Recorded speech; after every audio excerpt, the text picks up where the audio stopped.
There are many theories about how flamenco emerged. Some of them we call mythical theories, which are those that, although they were formulated with dubious rigor, everyone ended up accepting them as accurate over time.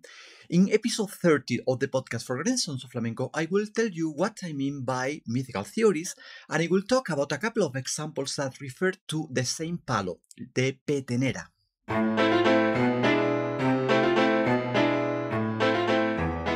Sounds that once were listened. Sounds that once were enjoyed. Sounds that once were danced. Sounds relegated to oblivion. And yet, there is still something we can do for them. Let us summon them. Let us summon them. Welcome to the podcast Forgotten Sounds of Flamenco. My name is José Miguel Hernández Jaramillo, and I invite you to enroll in this journey through the sounds, stories, spaces, and people that were part of the 19th century flamenco.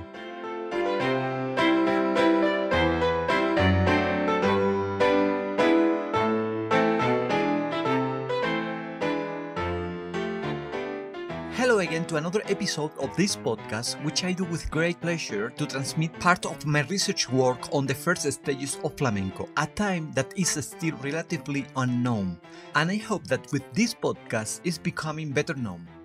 As I always say, what you hear in this podcast that not usually appears in writings on the history of flamenco, since flamencology has been in charge of delimiting barriers that are artificial, in my opinion, about what flamenco was and what was not in the 19th century. You can subscribe to this podcast on the leading podcast platforms by searching by the title Forgotten Sounds of Flamenco, or in the YouTube channel titled Sonidos Olvidados del Musicología Creativa. And precisely, I want to dedicate today's episode to some reflections that Lenica Reyes and I had on this matter more than a decade ago, when we were both doing the doctorate in ethnomusicology at the UNAM in the Faculty of Music in Coyoacán, Mexico City. I am referring specifically to how knowledge of the history of flamenco has been built, and we realized that on more occasions than it seems, the history of flamenco has been constructed using what we call mythical theories. And what does mythical theories mean? In the field of research, both in music or flamenco or another discipline, we work with hypotheses and theories. When we investigate something we don't know, we start by formulating a series of hypotheses based on indications, trends, or sometimes merely in the intuition of the person that is researching. The research aims to determine whether these hypotheses are ultimately correct or erroneous. To do so, we try to look for some arguments, analysis, documents, statistics, etc. that confirm or discard them. When solid arguments that indicate the veracity of the hypothesis are obtained, it becomes a thesis or theory. As you will understand, to take this step, the arguments must be excellent. This is how science and research advance. Well, sometimes when theories are proposed based on, let's say, questionable arguments, and despite this, the rest of the people in that field of research accept them, we are faced with what we call mythical theories. Over time, some of the mythical theories became unquestionable axioms. As I mentioned, all these reflections were expressed by Lenica Reyes and me in an article in 2012, published in the Mexican magazine Heptagrama. This article was titled Mythical Theories, a Reflection on the Construction of Knowledge in Musical Research, the Case of the Petenera. In this article, we use as an example perhaps one of the musical expressions of which the most mythical theories have spread both in Spain and in Mexico. In this episode, I will comment on some of them.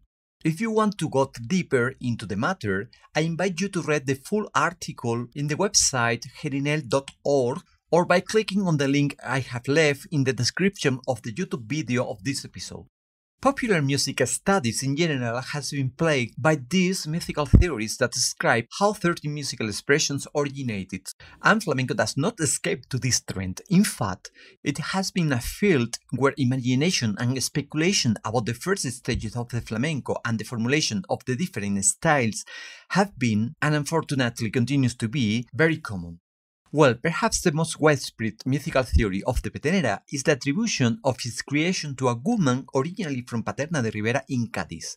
This theory was proposed by Antonio Machado y Álvarez, also known by the nickname of Demófilo, in the book Collection of Flamenco Songs, published in 1881. To do so, he based it on the testimony of an elderly singer from Jerez named Juanelo, who, according to himself, personally heard the woman called Petenera singing during his youth. Demófilo exposed a series of arguments that would reinforce this theory. I read them for you, translating from Spanish. Although peteneras were not fashionable in Seville until 1879, all singers agreed that they are old and owe their origin to a flamenco singer called La Petenera, whom some consider to be a native of Malaga and others of Havana.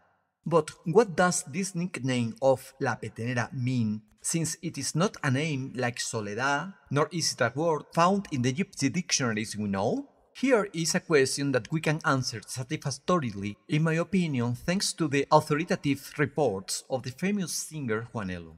He told us that petenera or patenera is the same as paternera, a native of Paterna.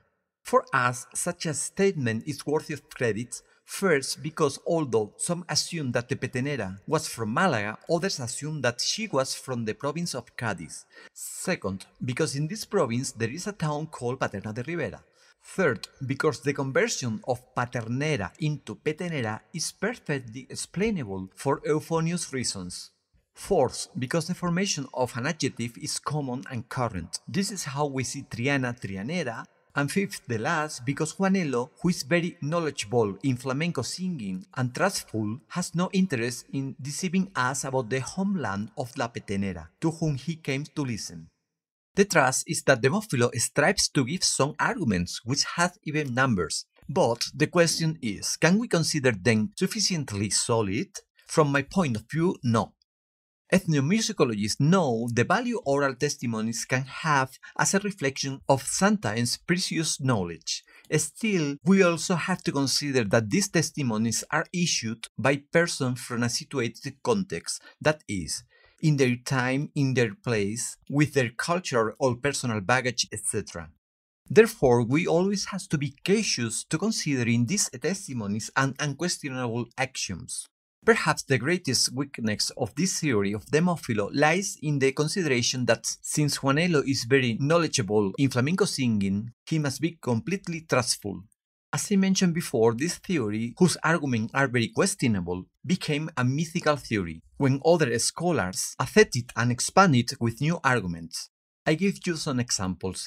In 1898, Francisco Rodríguez Marín commented on some more information about this singer in an article. He said the following: the petenera about whom she invented the enjoyable song that bears her name must have been a beautiful girl. The following songs witness that the petenera was a red female, indeed the inspiration of scorned lovers and jealous women. Below this text, there are some of the petenera lyrics that talk about this singer. In this case, the arguments that Rodríguez Marín adds are based on the songs sung by the petenera, which, as you will understand, should not be considered notarial documents that reflect history as it was. Through the 20th century, this mythical theory has continued to spread, and for example, in the Illustrated Encyclopedic Dictionary of Flamenco from 1988, we can read the following. About the petenera, that song with so many legends around it, what Demófilo wrote in 1881 has once again been strongly valid. It is possible that the petenera created the song that will bear her name based on the jaleos, and slowly and solemnly using the intonation similar to that in the sones soleaeros already consolidated in the mid-19th century. The petenera, besides being an excellent flamenco singer, must have been a lady or young lady who weeps and tears in matters of love and affairs, as seen from the lyrics he inspired. We see how the authors do not question this theory, but even fed it with new information, as that this person created the petenera based on the jaleos, Once again, we see how the statement is being presented without providing any arguments. This, unfortunately, has been and is very common in research on flamenco. This theory has also reached Mexico, where it has not been questioned either, and has led to the belief that the petenera came from Spain. I read you just a fragment of a recent article already in the 21st century. This article refers to the permanencies and transformations of a song of peninsular origin that arrived to New Spain and is part of the traditional repertoire of several regions of Mexico today, la petenera. Considering the colonial relation that existed for 3 centuries between Spanish America and Spain, there is no doubt that the song, now traditional Mexican, is of Spanish origin. Well, it's surprising that the author used expressions very categorical, such as there is no doubt. In this case, the theory is fed by an argument issued due to a prejudice, the Hispanocentrism. We see how oral testimonies, song lyrics, or prejudices has been taken as arguments to support theories, which is quite dangerous. Apart from this, another very current theory about the petenera is its origin in a region called the Peten between Guatemala and Mexico. This theory was formulated at the end of the last century. I will read you the transcript of an interview with one of the most renowned flamencologists a little over a decade ago. The Peten, where the word petenero or petenera come from, as can be seen in any encyclopedia, was the most important port in the Yucatan in Mexico and gave rise to a type of music. The peteneras with that name already formed a revolution as a dance with their singing and music in 18th and even before in 1750. They were already known in Mexico City. There are references that in the early 18th there were already theaters where they presented it with all the choreography done and invented. It was a Baroque fandango for a couple and had lyrics, and in the lyrics there are 2 themes, the mermaid and the petenera. Mermaid because it was a sailor song and it always talked about ships and talked about what the mermaid committed. She was a high-class lady of good standing from there, probably from Veracruz. She committed the severe sin to bathing in the sea on Good Friday. So they punished her by turning her into a mermaid, and with her songs he attracted the sailors and they got lost. We know this was one of the songs from the lyrics where they tell that. And then the other thing was petenero, petenera because they were the ones who sang that. The people who live on the coast near the port of Peten, which was the most important port for the military navy that the empire had. That is, it was not a noun. Only a functionally illiterate person can think that petenero, which has to be known perfectly in Spain, comes from Paterna. Paterna has paternero and Peten has peteneros.